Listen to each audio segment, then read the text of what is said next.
Kenneth Lee Lay, April 15th, 1942 to July 5th, 2006, was an American businessman best known for his role in the widely reported corruption scandal that led to the downfall of Enron Corporation. Ken Lay and Enron became synonymous with corporate abuse and accounting fraud when the scandal broke in 2001. Lay was the CEO and chairman of Enron from 1986 until his resignation on January 23, 2002, except for a few months in 2001 when he was chairman and Jeffrey Skilling was CEO.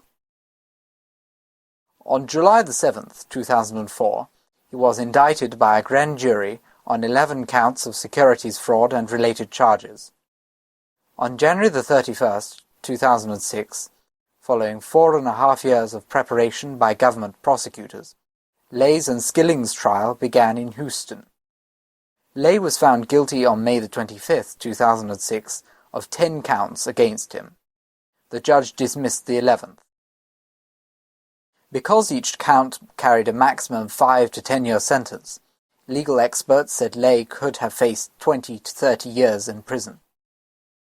On July 5, 2006, however, he died of coronary heart disease at his vacation home in Old Snowmass, Colorado, several months before his scheduled October sentencing.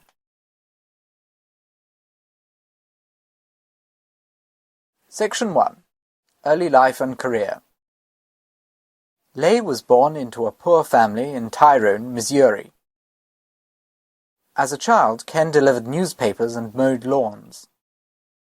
His father, Omer, was a Baptist preacher and sometime tractor salesman.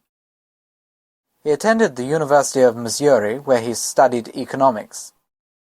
He has been described by his undergraduate classmates at the University of Missouri-Columbia as industrious and high-minded, and served as president of the Zeta Phi chapter of the Beta Theta Pi fraternity at the University of Missouri. He got his doctorate in economics at the University of Houston in 1970 and went to work at ExxonMobil Corporation predecessor, Humble Oil and Refining, upon graduation. Lay worked in the early 70s as a federal energy regulator. He then became Undersecretary for the Department of the Interior before he returned to the business world as an executive at Florida Gas. By the Reagan administration, when energy was deregulated, Lay was already an energy company executive, and he took advantage of the new climate by merging Houston Natural Gas Company with Nebraska-based Internorth to form Enron in 1985. Lay was one of America's highest-paid CEOs, earning, for example, a $42.4 million compensation package in 1999. He dumped large amounts of his Enron stock in September and October of 2001 as its price fell, while encouraging employees to buy more stock, telling them the company would rebound. Lay liquidated more than $300 million in Enron stock from 1989 to 2001, mostly in stock options. Lay maintained business and political ties to Republican government officials, hiring, for example, James Baker and Robert Mosbacher as they left the cabinet of President George H.W. Bush. Both men lobbied for Enron contracts in the wake of the First Gulf War. Lay was a supporter of current President George W. Bush for governor of Texas. In 1999, Bush signed a law deregulating Texas electric markets. Bush carried on an extensive personal correspondence with Lay, and Bush is reputed to have given Lay the personal nickname Kenny Boy. A Bush pioneer, Lay became one of the largest individual contributors to the Bush-Cheney 2000 presidential campaign. His donation history shows $651,760 to Republicans, $61,960 to Democrats, and $62,150 to special interests. Lay allowed Bush and Cheney to use his personal Enron jet for transportation during their 2000 election campaign, and served on the Bush-Cheney Transition Advisory Committee. According to Kurt Eichenwald's book, Conspiracy of Fools, he was nearly selected to be Secretary of the Treasury following Bush's victory and the 2000 U.S. presidential election. Ultimately, Paul O'Neill was chosen for the position instead. Together with his wife, Linda, Lay had 5 children and 12 grandchildren. Section 2. Indictment and Trial. On July 7, 2004, Lay was indicted by a grand jury in Houston, Texas, for his role in Enron's collapse. Lay was charged in a 65-page indictment with 11 counts of security fraud, wire fraud, and making false and misleading statements. The trial commenced on January 30, 2006, in Houston, despite repeated protests from defense attorneys calling for a change of venue on the grounds that it was impossible to get a fair trial in Houston, the epicenter of Enron's collapse. Enron's bankruptcy, the biggest in U.S. history when it was filed in December 2001, cost 4,000 employees their jobs and many of them their life savings. Investors lost billions. During his trial, Lay claimed that in 2001, Enron stock made up about 90% of his wealth, and that his current net worth in 2006 was in the negative by $250,000. He insisted that Enron's collapse was due to a conspiracy waged by short sellers, rogue executives, and the news media. It was reported that Lay's congenial reputation took a blow as he appeared confrontational and irritable at several points during his testimony. On May 25, 2006, Lay was found guilty on all 6 counts of conspiracy and fraud by a jury of 8 women and 4 men. In a separate bench trial, Judge Lake ruled Lay was guilty of 4 counts of fraud and false statements. Sentencing was scheduled to take place on October 23, 2006, at 1 p.m. A number of books have been written on Lay and Enron, including Conspiracy of Fools, 2005, Icarus in the Boardroom, The Smartest Guys in the Room, 2003, and 24 Days. The Smartest Guys in the Room was adapted into a documentary film entitled Enron, The Smartest Guys in the Room, released in 2005.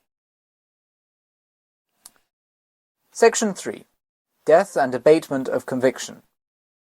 While vacationing in Colorado on July 5, 2006, Kenneth Lay died from coronary heart disease. The Pitkin Sheriff's Department confirmed that officers were called to Lay's house in Old Snowmass, Colorado, near Aspen at 1:41 a.m. MDT. Lay was taken to Aspen Valley Hospital, where he was pronounced dead at 3:11 a.m. MDT. Since Lay died prior to exhausting his appeals, his conviction may be considered abated under precedent in the Fifth Circuit Court of Appeals, the federal appellate court governing the district where Lay was indicted. Therefore, the status of Lay's conviction is placed in doubt. Civil suits are expected to continue against Lay's estate. However, claimants may not seek punitive damages against a deceased defendant, only compensatory damages. Section 4. Events Timeline. 1965. Economist, Exxon Corporation. 1969. Assistant Professor, George Washington University. 1971. Assistant to a Commissioner, Federal Power Commission.